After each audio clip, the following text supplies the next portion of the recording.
नमस्कार, मैं संत सिंह राजपूत अपने channel peace one Bharat news के साथ। जैसा कि आप जानते हैं कि 25 तारीख को यहाँ भीषण आग लगी हुई थी डंगहर गांव में, और आज मैं 29 तारीख है, आज मैं फिर उसी गांव में मौजूद हूँ। और यहाँ पे माननीय पूर्व सांसद भदोही जिले के रमेश बिंद जी आए हैं और परवेश खान जी आए हैं। और थोड़ा आइए हम उनसे इस मामले के बारे में बातचीत करते हैं। जो ये आग लगी थी, जो ये गरीबों का जो नुकसान हो गया है, इसके बारे में हम थोड़ा सा माननीय पूर्व सांसद जी से वार्तालाप करते हैं। तो जैसा कि यहाँ पर अभी जो ये शॉर्ट सर्किट हुआ था 25 तारीख को यहाँ इस गांव में, और काफ़ी नुकसान हो गया है लोगों का, जो गरीब जनता है, और इनका काफ़ी अनाज जल गया है। और यहाँ माननीय प्रिया पटेल सांसद जी आई थी, इसके बारे में आप क्या कहना चाहते हैं?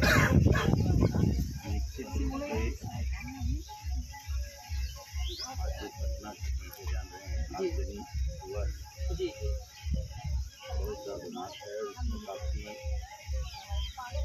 जी मर गए और यहाँ पे घर के साथ साथ अनाज के साथ साथ रुपया पैसा यहाँ तक कि शादी ब्याह में जो जमी जवरात भी रखा था सब लोगों का जल गए। काफ़ी चीज़ यहाँ पे सर, उस दिन प्रिया पटेल जी आई थी, इनको सांत्वना दी, लेकिन अभी कुछ इनको मिला नहीं है।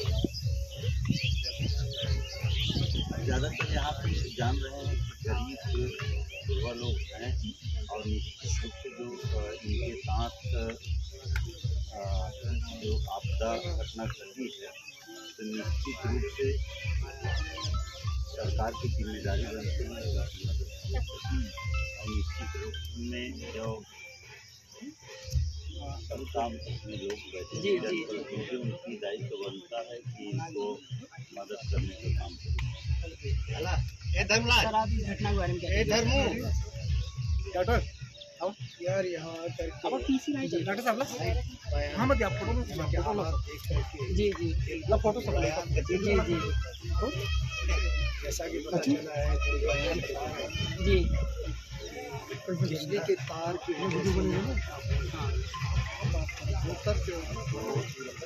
हम पकड़ लेंगे। पहली चीज तो ये है बिजली विभाग को इसका जिम्मेदार रखा हुआ उन्होंने किस तरीके से गाँव में ये वायरिंग और तार बिछाने का इंतजाम किया। दूसरा ये है कि यहाँ पे सब कुछ जल करके राख हो। हाँ, आपने देखा जैसा कि मैंने देखा कि लोगों ने अपना इन्विटेशन कार्ड भी दिखाया। जो अगले महीने शादी 18 तारीख को, और शादी जब होती है तो आदमी हर तरीके का इंतजाम करता है, और ये बता रहे हैं कि सब कुछ जल के राख हो गया। लोग आए, जैसा आपने बताया कि प्रिया जी आई और लोग, तो ये शासन के जो लोग जो सत्ता पक्ष के लोग हैं, जिम्मेदार लोग जी, उनको इस घटना की पूरी तरीके से संज्ञान लेना चाहिए और कुछ न कुछ हल निकालना चाहिए, ताकि इनका भला हो सके। इनका पुनर्वास होना चाहिए, पुनर्वास के साथ साथ इनके खाने पीने का इंतज़ाम होना चाहिए। ये बहुत ज़रूरी है। एक एज ए ह्यूमन बीइंग मैं इस चीज़ को महसूस कर सकता हूँ कि आदमी के पास जब खाने का इंतज़ाम नहीं होता तो कितनी दुश्वारी होती है। यहाँ तो सब कुछ जल करके राख हो गया। और सर 10 पशु भी जल के मर गए। पशु भी मर गए बेचारे, और पूरा सामान जल के राख हो गया, सब कुछ खत्म हो गया। तो बिल्कुल उजड़ गए हैं। इनको देख करके लगता है कि ये बेचारे बिल्कुल असहाय हैं। जी जी तो लोगों का अगर यहाँ पे आना हो रहा है तो कम से कम उनको राहत मिलनी चाहिए, उनका इंतज़ाम होना चाहिए। तो ऐसे में अगर सरकार संवेदनशील नहीं है तो ये बहुत मुश्किल है। जो जिम्मेदार लोग हैं वो अपनी जिम्मेदारी को अगर नहीं उठा रहे हैं तो ये बहुत ही अफसोस की बात है।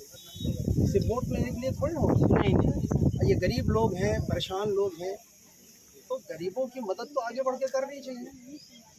ये सरकार किसकी मदद करती है आप बहुत अच्छे तरीके से जानते हैं जी। तो बहुत उम्मीद तो नहीं कर सकते हम, लेकिन ऐसे हालात में लोगों को संवेदनशील होना चाहिए, ये मेरा ये मानना है। और मेरी गुजारिश है खासतौर से शासन के लोगों से कि यहाँ पे आकर के पूरी तरीके से मदद करनी चाहिए, और बिजली विभाग को इसको पेनलाइज करना चाहिए। उनकी जिम्मेदारी है कि इसको आकर के संज्ञान लें और इसका जो भी इसमें नुकसान हुआ उसकी भरपाई करें जी।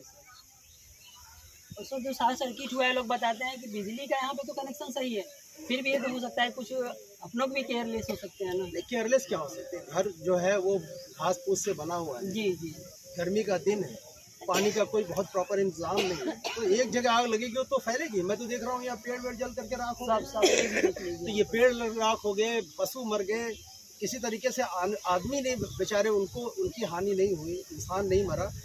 ये वाकई में ये इनकी किस्मत थी कि बच गए। अदरवाइज जिस तरीके से यहाँ पे जलने का माहौल दिख रहा है, जिस तरीके से घर जले हुए हैं, मुझे तो लगता है कि ढेर सारी कैजुअल्टी होगी बहुत। और गांव के लोगों ने ये कहा कि फायर ब्रिगेड आने से पहले इन लोगों ने बुझा लिया। तो ये इनके गांव के लोगों की भाई हिम्मत की बात है कि इतने बड़े आग को उन्होंने बुझा लिया। और यहाँ हैंडपम्प के पानी और उसको पानी को लेकर के बुझाया, तो बहुत बड़ी बात है। ये ऊपर वाली की मेहरबानी है कि यहाँ कोई कैजुअल्टी नहीं। फायर ब्रिगेड यहाँ की सुविधा होना चाहिए कि नहीं जीना था? बिल्कुल होना चाहिए। मैं तो समझता हूँ कि फायर ब्रिगेड का इंतजाम हर पुलिस स्टेशन के आसपास, क्योंकि आने में सर 1.5 से 2 घंटा लग गया था। बिल्कुल लगेगा। तो जो इंतजाम होना चाहिए, और खासतौर से गर्मियों में जिसका बहुत इंतजाम होना चाहिए, क्योंकि अक्सर ये घटनाएं होती है कि यहाँ आग लग गया, वहाँ आग लग गया, खलिहान जल गए, ये जल गए। तो अगर सरकार संवेदनशील है तो उसको इन सब चीज़ों को देखते हुए बहुत ही सेंसिटिव होना चाहिए और बाकायदा फायर ब्रिगेड का इंतजाम होना चाहिए। बाकायदा जो है उनके जो नंबर्स हैं, जो फ़ोन नंबर हैं, वो कायदे से काम करने चाहिए, लोगों को एक्टिव होना चाहिए। अगर ऐसा नहीं होते तो कहीं ना कहीं वो लापरवाही।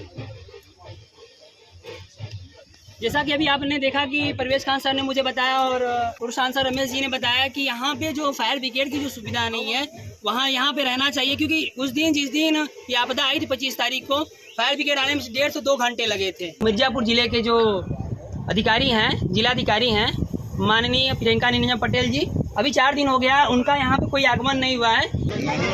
नाम न हो आगे दिए